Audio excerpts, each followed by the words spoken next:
Imagine the terror of a community when a young girl, just 9 years old, suddenly vanishes without a trace on her way home from school.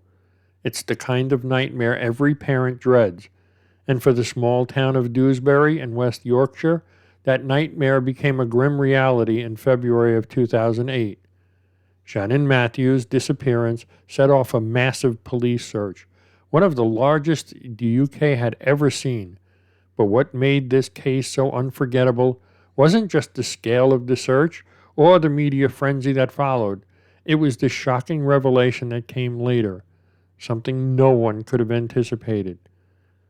How does a mother pleading for her daughter's return turn into the central figure of a baffling and cold blooded scheme? What drove this family to the heart of one of England's most notorious child abduction cases?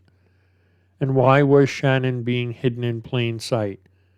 Stay with me as I unravel the twists and turns of a case that shook a nation and revealed the unsettling truth about those closest to the missing girl. Because sometimes the most disturbing mysteries aren't about strangers, they're about family. Join me for another ride through the strange, odd, and mysterious here at Odd Mystery Stories.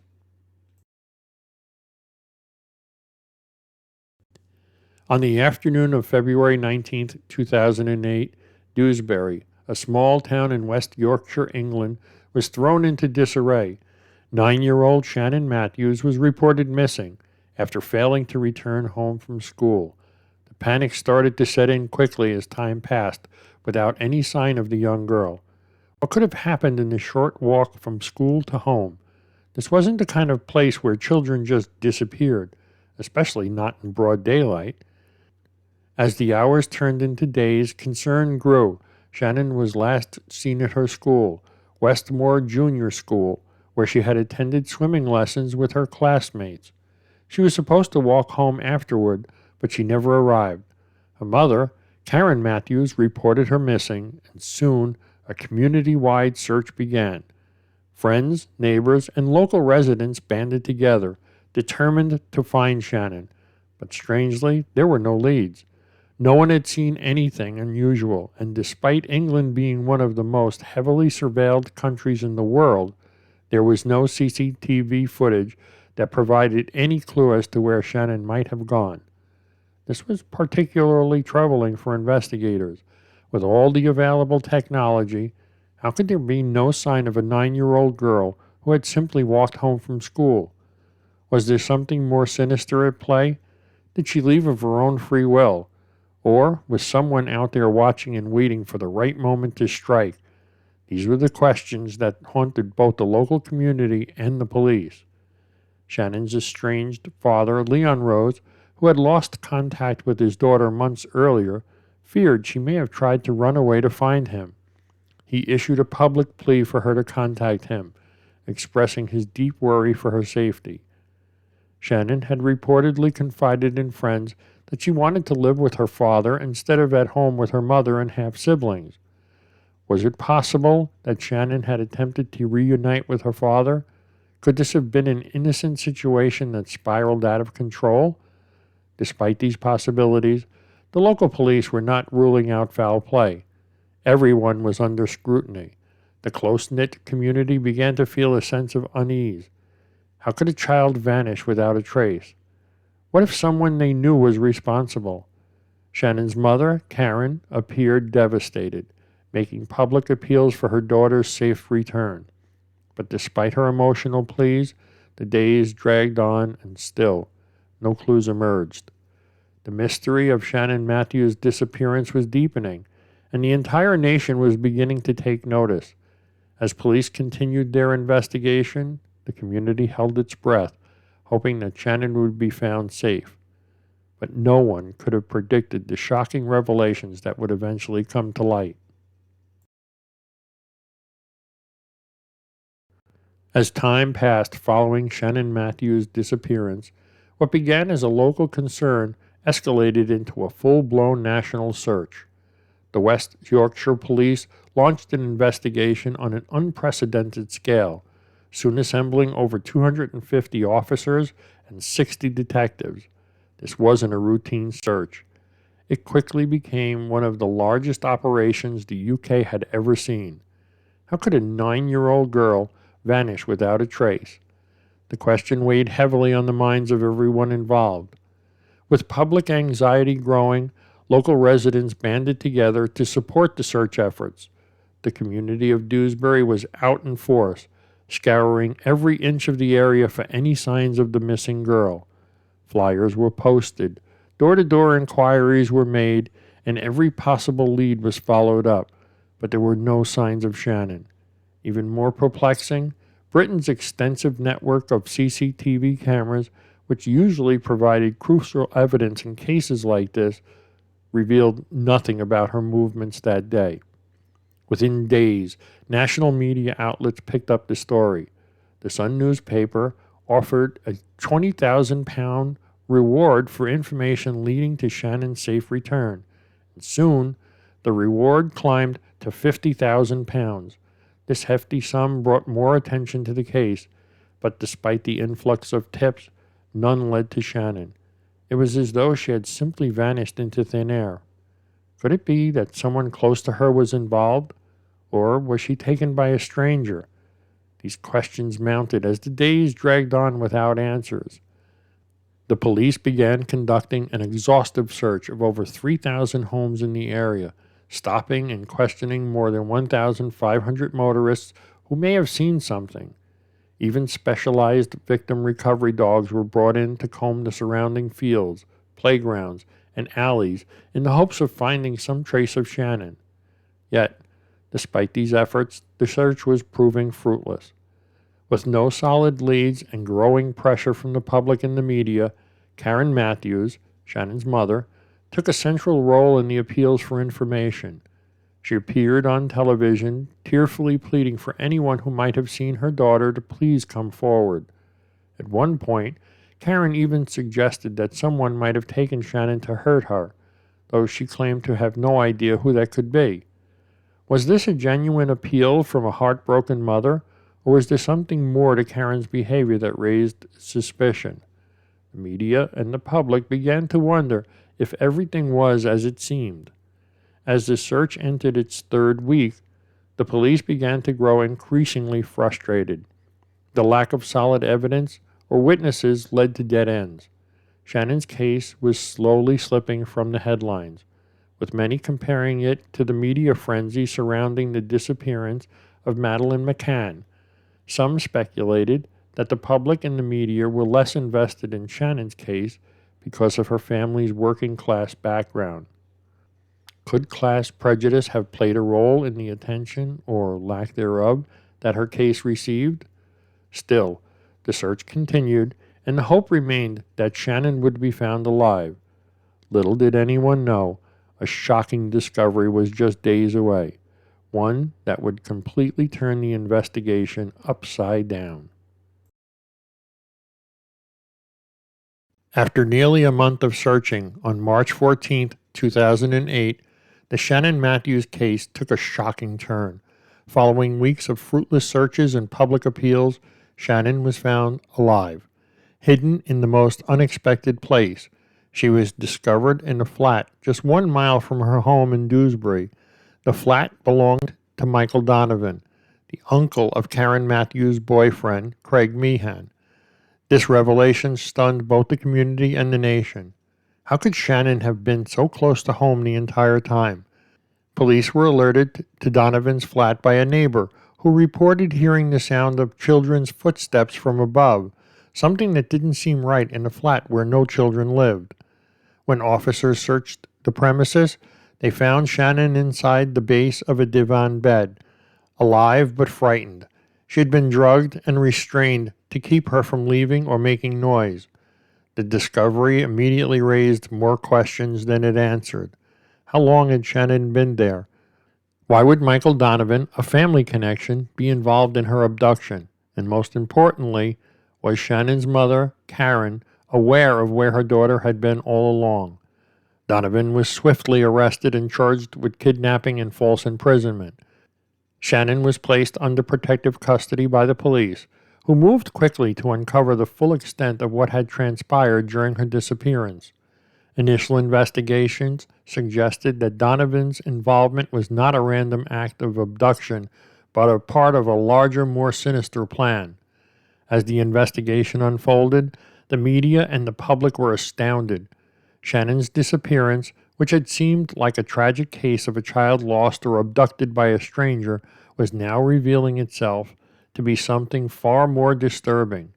Could this have been a plot involving those closest to Shannon? What had driven someone in the family circle to orchestrate such a bizarre scheme? Karen Matthews' involvement began to be questioned more seriously.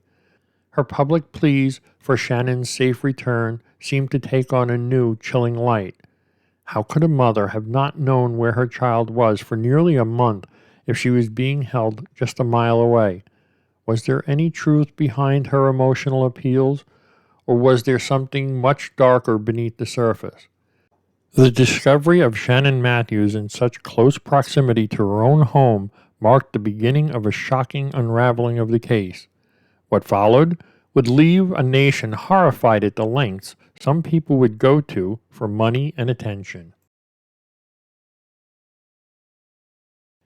As investigators began piecing together the details of Shannon Matthews' disappearance, the truth that emerged was more shocking than anyone could have imagined.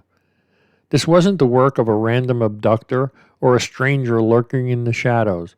Shannon's kidnapping had been planned and orchestrated by her own mother, Karen Matthews and Michael Donovan. Their motive?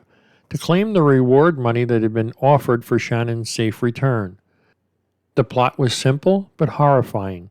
Karen and Donovan had intended to keep Shannon hidden away at Donovan's flat for several days. Once enough public attention had been generated, Donovan would, quote, discover Shannon and bring her to the police, appearing as a hero.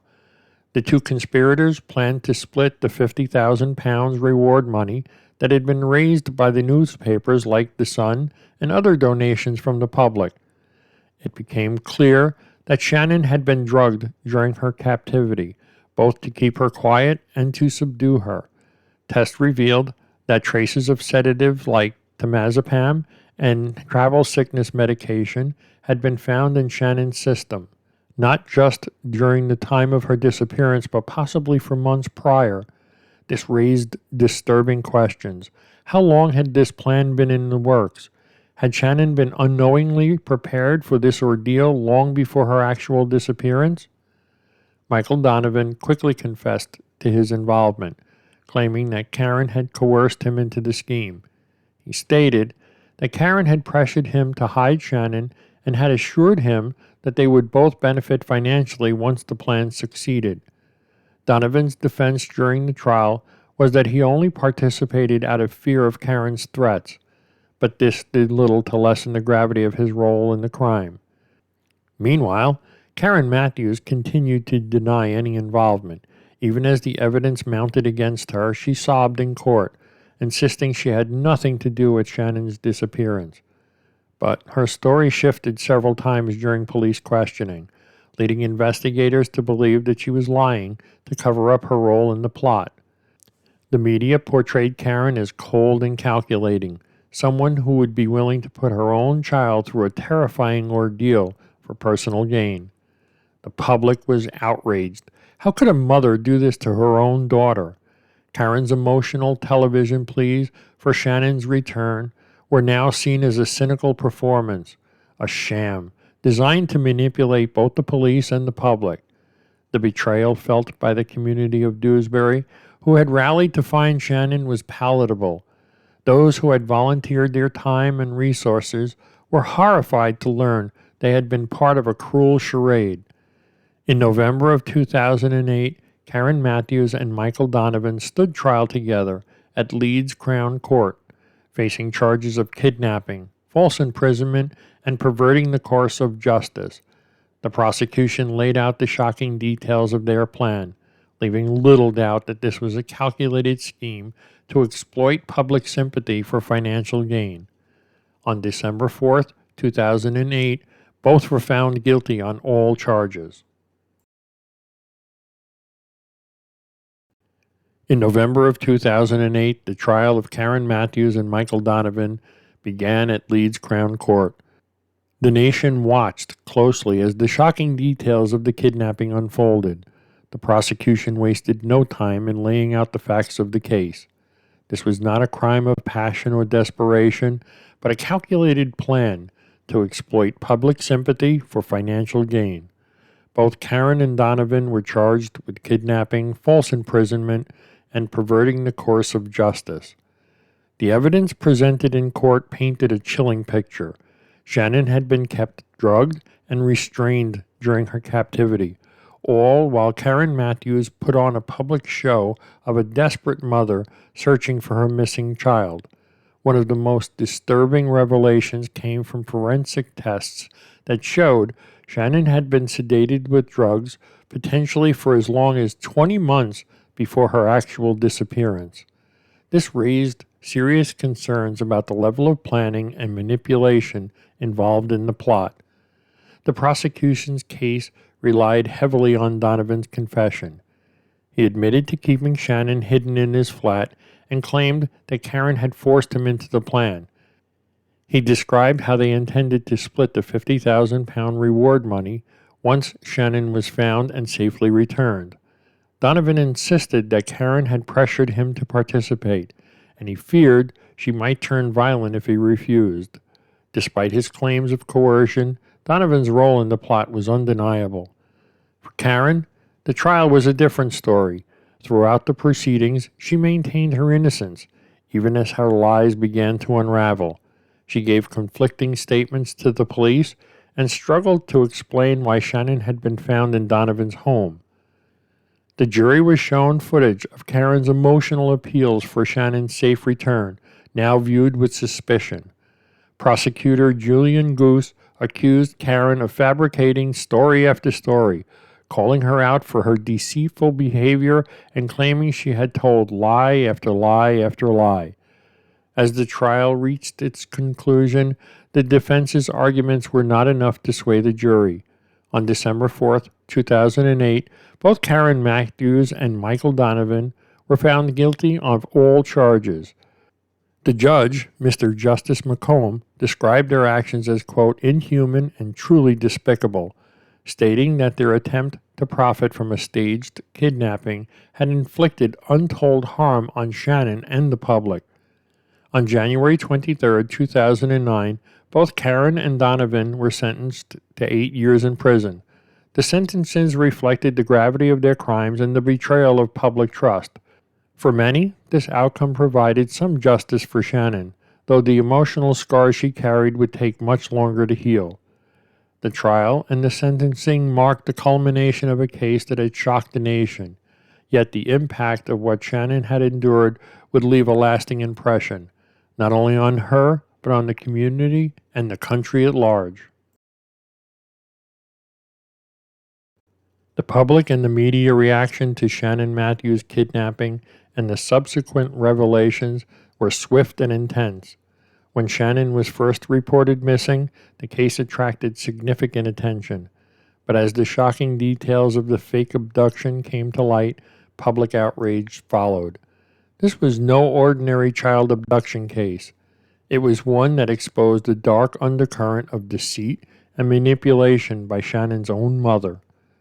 Initially, the media played a crucial role in spreading the awareness of Shannon's disappearance, with major outlets covering the search extensively. The Sun newspaper, for example, offered a £20,000 reward for the information leading to Shannon's return, which later increased to £50,000. But after Shannon was found and the truth about her kidnapping emerged, the tone of the media coverage shifted dramatically. The focus turned to Karen Matthews and her role in the scheme. Newspapers began digging into her background, portraying her as a symbol of dysfunction. She was painted as a mother of 7 children by 5 different men, living off of welfare and manipulating the system for financial gain. Some media outlets used the case to highlight broader issues of class and poverty in Britain, with Karen becoming a lightning rod for debates about the welfare state. The Daily Telegraph, for instance, described her family as dysfunctional, claiming that Shannon's disappearance highlighted the darker side of a welfare dependency. The case also brought attention to how the media treated missing children based on class. Comparisons were frequently drawn between Shannon's case and the ongoing search for Madeleine McCann, a 3-year-old girl who had vanished 9 months earlier in Portugal. The McCann case received far more media attention, leading some to speculate that Shannon's working-class background may have contributed to a lesser degree of public sympathy early on. The media's handling of the case was seen by some as evidence of class prejudice, highlighting how media attention can be influenced by socio-economic factors. For the people of Dewsbury, the discovery of the truth behind Shannon's kidnapping was a bitter pill to swallow. The community had come together in a heartfelt effort to find her, only to discover that their goodwill had been manipulated for financial gain. Volunteers who had spent countless hours searching for Shannon felt betrayed by Karen Matthews, who had played on their emotions and trust. In the aftermath of the trial, Shannon was given a new identity and placed with a foster family. Reports suggested that she struggled with nightmares and needed ongoing therapy to deal with the trauma of her ordeal. While the legal system had provided justice by convicting Karen Matthews and Michael Donovan, the emotional toll on Shannon would last far longer. The case sparked wider discussions about the UK's social welfare system and the media's role in sensationalizing certain stories.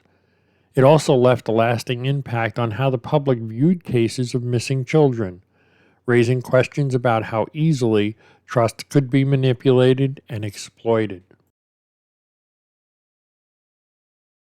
After the trial concluded and the sentences were handed down, Shannon Matthews' life understandably changed forever.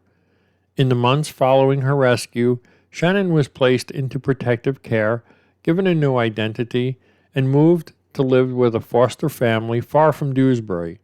Her exact whereabouts and her new identity were a closely guarded secret to protect her from media attention and the psychological aftermath of her ordeal. At just 9 years old, Shannon had endured unimaginable trauma, kidnapped, drugged, and hidden away, all orchestrated by her own mother. The emotional toll of her experience became a focus of concern for social services and psychologists working with Shannon. Reports surfaced that Shannon suffered from frequent nightmares and required therapy to help her cope with trauma. While her physical health recovered, the psychological wounds were far deeper. How does a child come to terms with being betrayed by the person who is supposed to protect them the most? Shannon's path to recovery was going to be a long one. Karen Matthews, on the other hand, was released from prison in April of 2012 after serving just half of her 8-year sentence. Her release was met with widespread public outrage, with many feeling that her punishment had not been sufficient given the gravity of her crimes. After her release, Karen moved to the south of England and reportedly became a born-again Christian, attempting to leave her past behind. However, the notoriety of the case ensured that she would never completely escape the public eye. Karen's attempt to start over was marred by the stigma of her actions. She lived under an assumed name to avoid constant media attention. As for Michael Donovan, he too was released early from his sentence, sparking similar public outrage. He had been painted as a co-conspirator who, despite claiming he had been coerced into the plot, was nonetheless responsible for his role in Shannon's captivity. Donovan's post-prison life remained relatively out of the spotlight, but much like Karen, his involvement in the case left an indelible mark on his reputation. The kidnapper, who changed his name to Aidan Johnson in jail, has reportedly died at the age of 54. It was announced in April of 2024 after being diagnosed with stage 3 throat cancer. The long-term impact of the case stretched far beyond the individuals involved. Public trust had been deeply shaken by the realization that a mother could use her own child in such a manipulative scheme. For many, the case represented a dark moment in modern British history, one that raised uncomfortable questions about the lengths some would go to for financial gain. For Shannon, the hope was that her new life, away from the media glare and public scrutiny, would provide her with the stability and care she needed to heal from the events of 2008. While her future is kept private, the lessons of her case continued to resonate with the public, leaving a lasting legacy on how missing children's cases are viewed and handled. Shannon, after all you've been through, it's clear that you possess a remarkable strength that helped you to overcome an unimaginable circumstance. I hope that the future brings you peace, healing, and the happiness you deserve. May your new path be filled with supportive people, safety, and the freedom to thrive as the incredible person you are. I wish you nothing but the best as you move forward with a brighter and better future ahead. Hey, thanks once again for watching my video. My name is Vince. Would you please consider supporting my channel by either buying me a cup of coffee at the link below, or even treating yourself to some merchandise at my online shop? I truly appreciate your support. If you enjoyed this story, you might also enjoy the story of the Setagaya family murders in Japan. You will find the link to that story in the upper right corner of your screen. Thank you.